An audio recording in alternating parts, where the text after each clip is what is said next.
The Indianapolis 500 is the jewel in the crown of the IndyCar World Series, America's premier open-wheel racing championship. I've been fortunate. I've raced at Monaco in F1, I've done Le Mans 24 hours, but I still put Indianapolis 500 just above them. It's a pretty special place. With speeds topping 230 miles an hour, this is the fastest, most spectacular and most brutal motor race in the world. Crash in turn number 1, trying to make the pass for the lead. We're going 235 miles an hour down the front straightaway here. Anything happens, anything goes wrong, that's probably bad news. This is a race where you cannot make a mistake. I'm joining the epic crowd of 400,000 people for this record-breaking race, and I want to compare it to the Formula One that I'm used to. What I like about it best is the fact that one of its most successful drivers doesn't come from these parts at all. He comes from 4,000 miles that away, a place called Bathgate, Scotland. Dario Franchitti, a man who was once employed as a racing instructor by TIFF, has already won the race 3 times. Dario Franchitti. He is going to become a 3-time winner at Indianapolis. But there's no champagne. The winners drink milk, harking back to the traditional tipple of Louis Mayer, a multiple Indy 500 winner from the 1930s. This weekend, Dario is aiming for a record-breaking 4th swig of the white stuff. You're pretty good at this IndyCar, Lark, aren't you? Doing all right. I've had my moments. Something I'm really proud of. So yeah, it's more than I ever thought I'd get. You obviously like the taste of milk. I do. Although I wouldn't recommend pouring it on your head, which I did last year. About an hour later, having been in the baking sun, Oh, no. it started to go off on the suit. It So smelled like an old bin. it wasn't good. You've won it 3 times. Are you still hungry for it? This is one of the few things that I've done in my life, if not the only thing. The more you do it, the more it means to you. It's kind of mind-blowing. It's hard to imagine being allowed in the motorhome of a reigning F1 champion, but IndyCar is all about access, which is why they let me on the hallowed track too. The Indianapolis Motor Speedway complex has a nickname of the Brickyard because shortly after it opened in 1909, it was paved with 3.2 million of them. By 1936, those bricks had been covered with asphalt, but they left a yard of them here on the start and finish line to pay homage to its roots. The scale of Indianapolis is astonishing. There's a golf course within the confines of the track, and the infield area is big enough to house the Wimbledon tennis complex 3 times over, and then 6 Wembley stadiums. It's immense. The period of time it takes up is huge as well. The teams arrive several weeks before race day to test the cars and try to qualify for the race itself. We've been here a long time. It is a 3-week process. You're here, you move in for 1 week, and then you practice for a week, and then you qualify 1 weekend, and then you have some days off, then you practice again, and then you finally race. With the race just 48 hours away, the teams are going out for their final practice sessions. So this is the last chance to get the cars set up properly. My heart's really, really thumping now out of excitement. To think this has been here for so long, well over 100 years now. Exact same course. 6 of IndyCar's 16 races are on the high-speed ovals, and they require a lot more technique to drive than meets the eye. So oval racing, it's essentially 4 left-hand corners, right? At one point, I'd never driven on an oval, and I thought the same thing. That's 4 left corners. Yeah. How difficult can it be? And you watch on TV and you see these very small movements. You think, having done it a lot now, you realise that every single one of those movements is because of a small reaction from the car. So if you imagine walking between 2 skyscrapers on a piece of wood is driving on a road course or a street course, doing it on a tightrope is what oval racing is. Right. And it is bloody difficult. And this is probably the hardest race we do all year. Dario's disappointing qualifying session here a week ago means he's going to start the race back on row 6 of the grid. So this last practice session is crucial to try and eke out some more pace from the car. I've read that in practice or in qualifying, you can run flat out the whole time. Is that true? Yeah, in the race you want to be able to run flat out too. That's the goal. If you can get the car set up to run flat, then you're going to be able to make passes. It's not easy. The more downforce you take out, the quicker you're going to go, but the more the car's going to slide. And so there's a constant trade-off that goes on. Tweaks the team have made to the car's setup during practice may have worked. Dario is running close to the top of the timesheets for much of the session, lapping the 2.5-mile oval in just over 40 seconds. That's an average speed of 225 miles an hour. You're pleased with that then? You were first for a... We ran out of 6th gear. I was on the rev limiter way back down there. That's a good sign.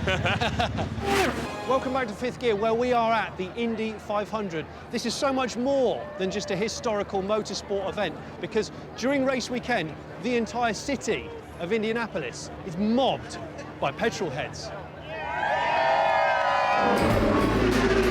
The Indy 500 is as much about what happens off the track as on it. Indy 500 or bust. The day before the race, I joined 300,000 people in downtown Indianapolis for the festival parade. Only New York's Thanksgiving Day celebrations are bigger. It's a real international event. People just keep coming back because they just want to be part of it. All 33 drivers are made honorary Grand Marshals for the day and ride in traditional rows of 3, just as they will do on the starting grid in the race. OK, this is row number 6 now. This is the row with Dario Franchitti. There he is. We've got Takuma Sato, ex-F1 driver.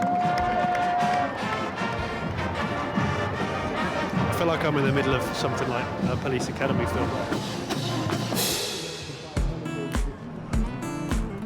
Back at the track, the campsites are full with people treating the race like a holiday. All walks of life are here, some having driven for days. There are 1,000 upon 1,000 upon 1,000 of these. Tons and tons of shiny RVs, everything from nice, polite, composed people and shouting, drunk people as well. Woo! Baba Is this the most important weekend of the year? It is. This is our Christmas. Is it? Yes. It's not the sort of thing you see every day in Britain. See my license plate?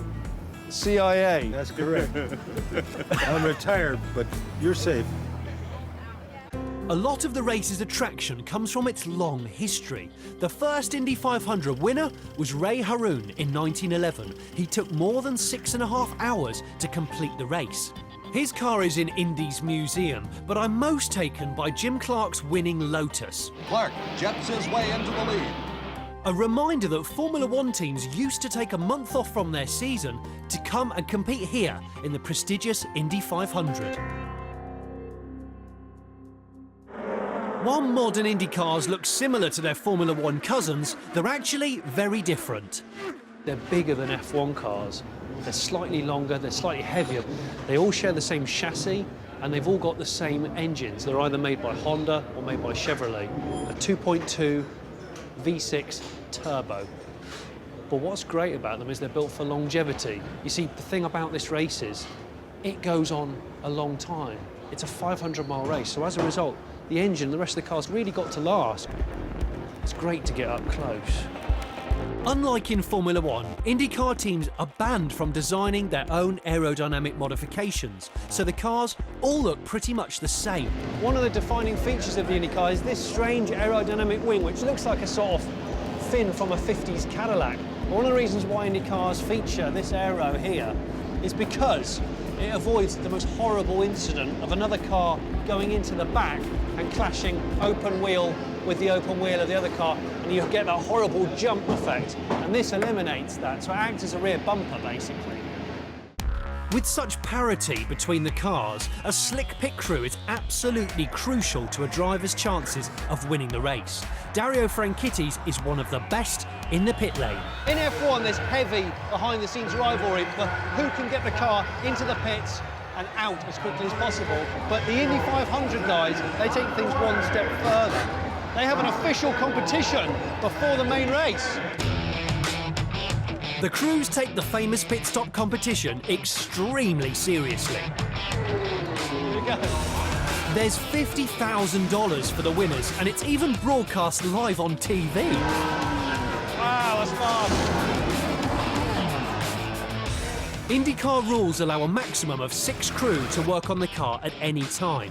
Unlike Formula 1, the cars run on ethanol and the teams are allowed to refuel. They stop the clock when it passes these yellow cones. Each team will use up to 7 sets of tyres during the race, so the pit crews have got their work cut out.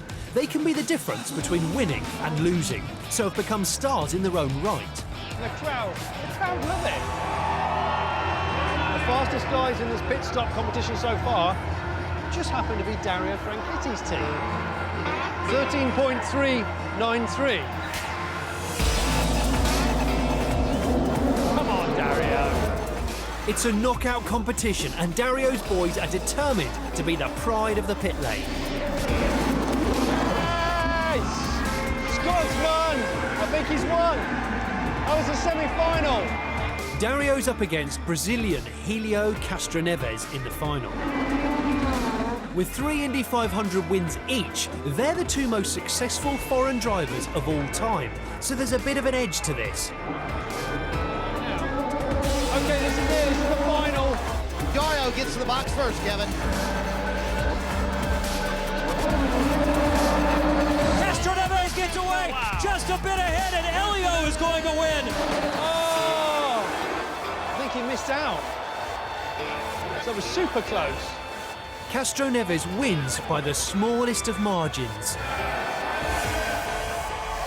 Welcome back to Fifth Gear. It is crunch time now at the Indy 500. The tension is really soaring in the team garages. Meanwhile, the crowd is getting bigger and louder and louder. If you're a driver, stage fright is out of the question. As the start of the 97th Indy 500 gets closer, the atmosphere and razzmatazz at the Indianapolis Motor Speedway is like no other motorsport on Earth. Wow, wow, wow. God bless America, wow. It's patriotism turned up to 11. The defending champion and 3-time winner from Scotland, please welcome Dario Franchitti. Although our man Dario is starting from 17th on the grid, there's so much overtaking in IndyCar that no one is ruling him out. Last year he won from 18th, pocketing over $2 million and the biggest trophy in sport. This is the Borg Warner Trophy, which has the names of all of the winners of Indy 500 on it since 1911 when it started. It's actually as tall as me. It's got its own wheels, for crying out loud. Go big or go home. Race fans, and now the most famous words in all of motorsports. Listen. Ladies and gentlemen, start your engines. Okay, I've got to go. The engines have struck up. We've got to scram. Let's go to the pits. The cars line up 3 abreast for a rolling start. The 97th running of the Indianapolis 500 is now officially on. It's just, the atmosphere is electric. Wow. Ed Carpenter is the leader in turn number 1. Ed Carpenter pulls away now from Carlos Munoz. There's drama as J.R. Hildebrand, Captain America, crashes. We got a problem. That's in the south end of the track in turn number 1. It's a move that will lead to him being sacked after the race. Like Formula 1, drivers use the slipstream of the car ahead to reduce drag and gain speed. But Dario is reporting understeer, meaning the car wants to go straight on into the wall, so he can't use full power. Well, let's see what he's like turning into one, Scott. Mid-turn understeer, so he's not confident to keep his foot on the gas. The problem keeps him well outside the top 10. Next time, pit. Okay, so this is a pit stop session for Dario. Just watch this. Within 7 seconds, the pit crew have tweaked the front wing of the car, aiming to improve downforce and reduce the understeer. God, it's amazing to be this close. At the front, the lead changes continue to come thick and fast. Jay Allmendinger leads at the Indianapolis Motor Speedway. We've just come up into the Indy 500 media room, which, as you can see, is absolutely vast. And we've just had some hot news that there's been 38 changes for lead positions. Last year was the record of 34. It's already bettered it, and there's like 70 laps to go. Phenomenal. With Dario's crew unable to improve the car's handling, rival Helio Castroneves, the winner of the earlier pit stop challenge, is driving like a man possessed. Here comes Marco Andretti and Helio Castroneves under 3 wide and 1. Helio Castroneves with a great move. No quarter is given in the fight for the lead. And Helio Castroneves is not going to beat him up. Carlos Munoz ducks in front of Castroneves. With 188 of 200 laps complete, Ryan Hunter-Reay has gone to the top of the leaderboard. Oh, we've got a big crash right in front of Jake Perry at the exit of turn 2. The pace car is out again, so the debris can be cleared away. So the yellow flag's out, car's about to slow back down. It's just so tense. After almost 3 hours and over 490 miles, it's all going to come down to a 3-lap sprint to the finish. Look at this! 197 laps complete at the line. 3 wide. Munoz on the outside. Kanaan on the inside. It's going to be Kanaan out in front. Whoa. Oh, there's a yellow, and it's because of one of the target cars. And it is Dario Franchitti. Yellow, turn 1.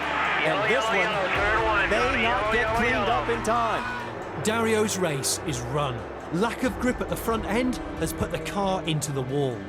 And that may mean that Tony Kanaan may have broken through and won at the Indianapolis Motor Speedway. The race continues behind the pace car, and with no overtaking allowed, Brazilian Tony Kanaan only has to cross the line to win. What an amazing race. Just goes to show that a long drive doesn't have to be boring. It is a long way to go for a pint of milk, though.